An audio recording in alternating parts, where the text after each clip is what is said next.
All of Topuria's fights go the exact same way. They have success in the beginning against Topuria, then Topuria figures them out, knocks them the fuck out. It is what it is. It happens every single time like clockwork. Oh! In round fucking 1! Oh my god!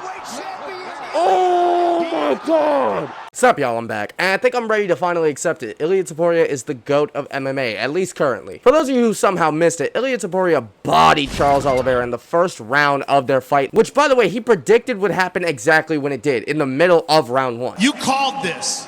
You said you were going to come in here and you were going to knock him out in the first round. And I'm not going to lie, I mean, like, I think all of us kind of saw this coming. Online, right before the fight, when the face-offs were happening, the entire timeline was just filled with people motivating Charles Olivera. Nobody believes in you.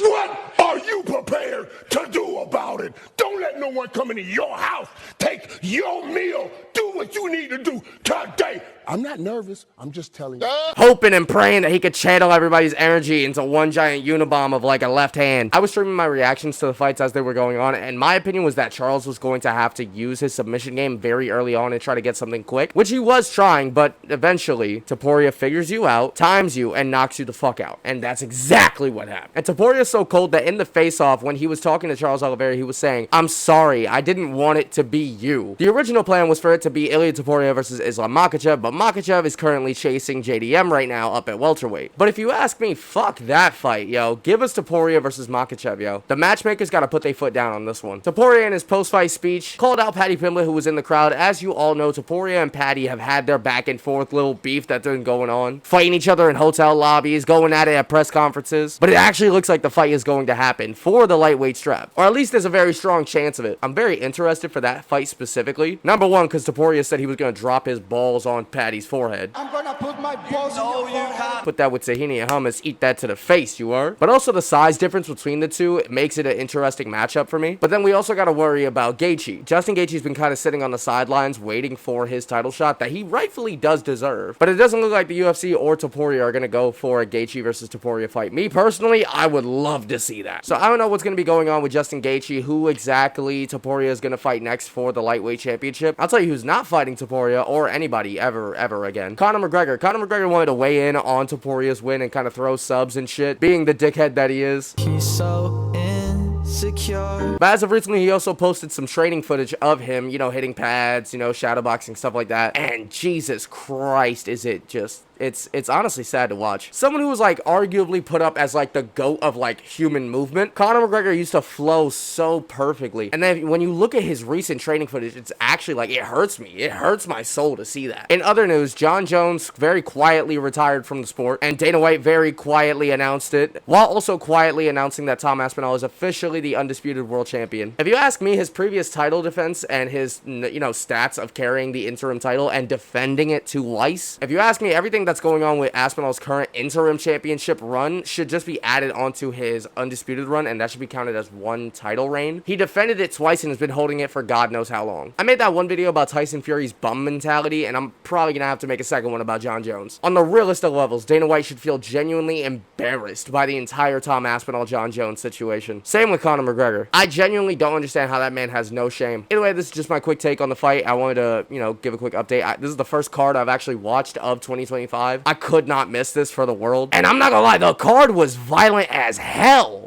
Say my name, I pop up like the boogeyman. Fucking the game over, dropping bangers with no hooks. And free my brother Leak, I hate I'm putting money on your books again. Yeah. If you ain't never took him in, nigga, calm down. A known hustle, I approached her with my palm out. Was on that she in the county ring songs. Yeah, risk taker, beat that Glock with 50 niggas on it. Yeah, hey, Echo, turn this beat off if I ain't tripping on it. Ain't making love to the juice, I'm just sipping on it. Brendan Ravel and Joshua Van put on an absolute classic. That might be 2025 Fight of the Year candidate. I'm telling you, flyweights on the undercard is just going to make every show amazing. Speaking of flyweights, Pantoja just utterly dominated and humiliated Kai Kara France. I predicted that he would get a submission win, but Jesus Christ. Just from the way he came out, bro. He came out listening to Many Men with them shades on, walking with a purpose. I knew he was not losing that night. But it looks like him versus Joshua Van is going to be the next fight, and I do want to see that, but I don't see Joshua Van winning that at all. Anyway, this is just my take on UFC 317 and everything that's going on. A little update and everything. Anyways, thank you guys for watching this video. Leave a like if you enjoyed, and I'll see you guys next time. Later, y'all. My secrets and my heart is what I gave to you. In return, you see nothing nothing but a lame excuse. And it's wow, I did everything just to see you smile. I've been thinking about you for a while, responding to your pics and your vids. Now I see you just do it for the gram, and you talking on your man.